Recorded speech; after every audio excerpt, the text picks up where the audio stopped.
They just showed me some stuff and took me into the operating room, told me what they were going to do.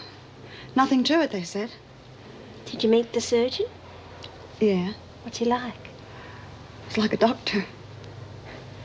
So you're going to be all right, then? It's a good idea, isn't it? What? The tour. You know, getting you relaxed about the operation. Well, I suppose it's a comfort to some people. Hey, Jude. Come on. I'm not going to come out of this alive, Sharon. I know I'm not. Come on, honey. Okay.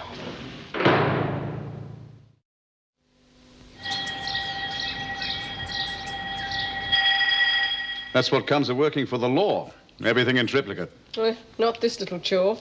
I'm censoring mail, as a matter of fact. Oh, then don't let me distract you. That's a job worthy of your full attention. Do I detect a note of cynicism there, Ken? Oh, dear, I should try for drama lessons. I was trying for a voice laden with irony.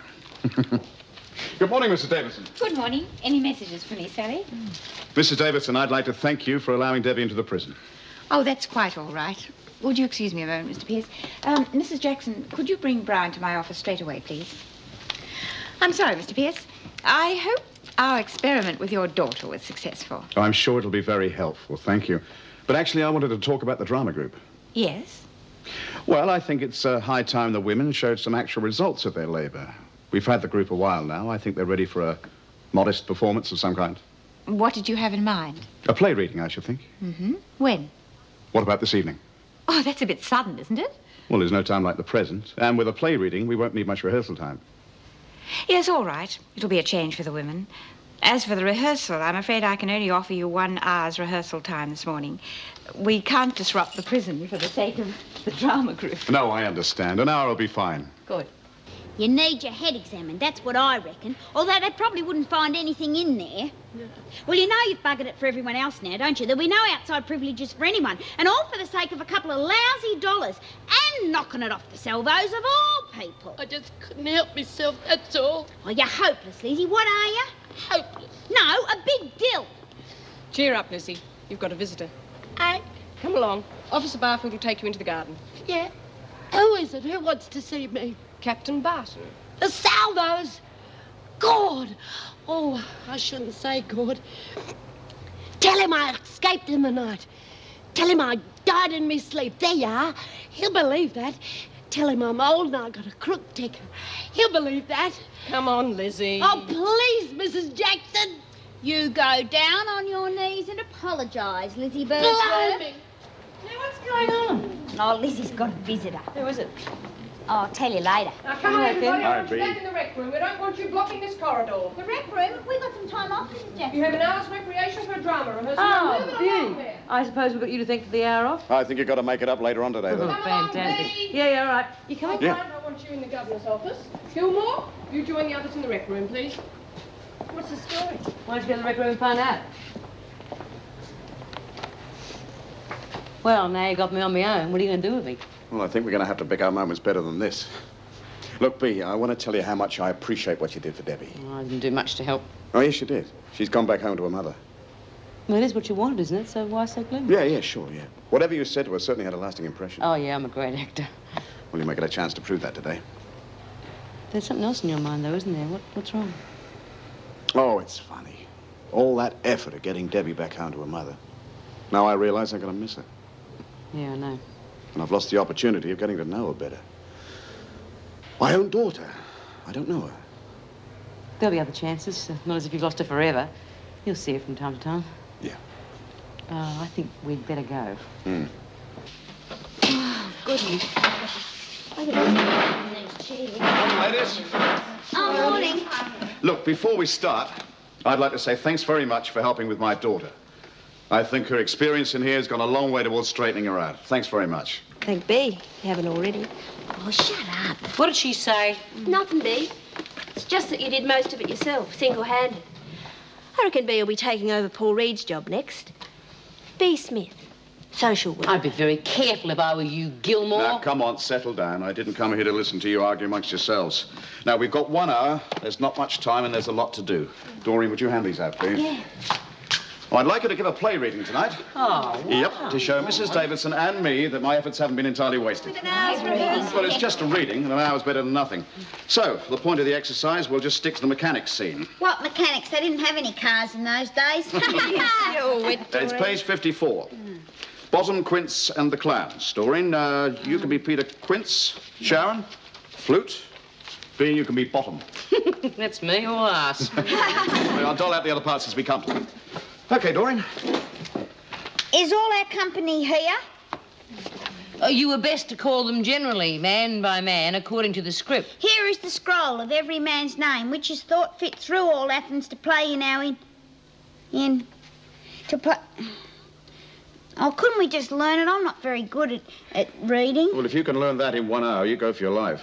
Well, what was I up to? To play in our interlude. Oh, yeah, good. Interlude. Before the Duke and Duchess... Who's going to be the Duke and Duchess? Oh, we won't worry about them. Oh. The Duchess on his wedding day at night. First, good Peter Quince. Lizzie was here. Say what the Sure play fixed treats the on, place up. then read the names of the actors and so grow to a point. Doreen, that's your cue. Huh? And so grow to a point. That's your cue. Oh, Mary, our play is the most lamentable comedy and most cruel death of Pyramus and this bee. This bee.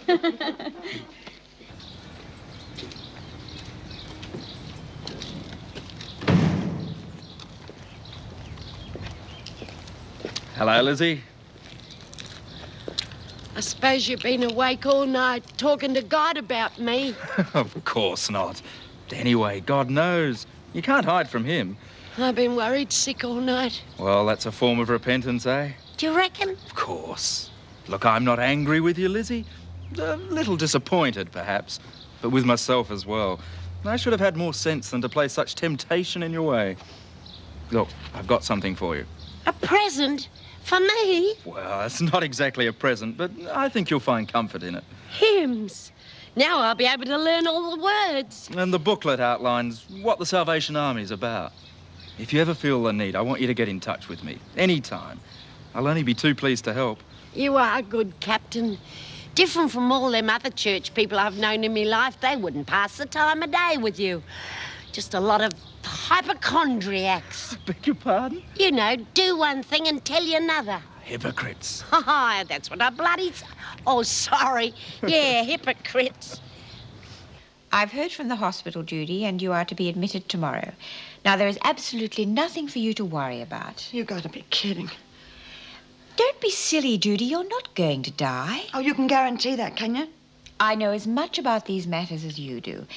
Now, if it will set your mind at rest, I will organize for you to speak to a priest or someone. A priest? No way. Those Bible bashers are all the bloody That's same. enough, Bryant. Captain Barton of the Salvation Army is in the prison at the moment. Well, I'm not going to talk to him. He will visit you in your cell. No! You may go. Well, you needn't think I'm going to talk to him.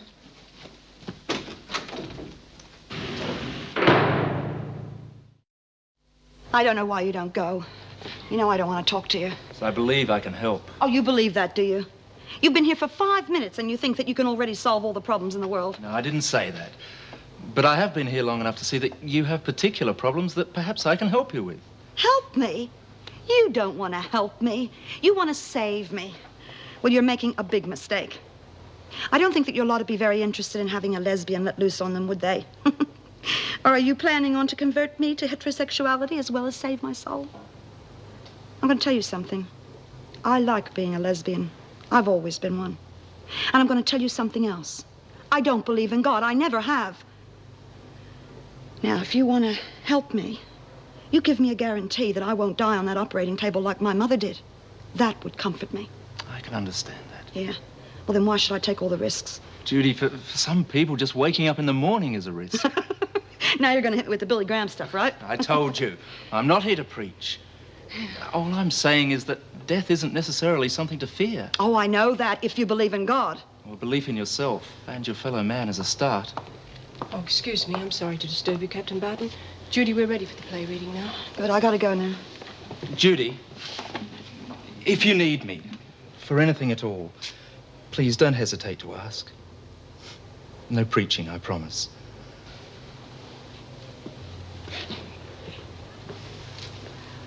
Come, tears, confound, outsword and wound the pap of Pyramus. Aye, that left pap where half doth hop. Thus I die, thus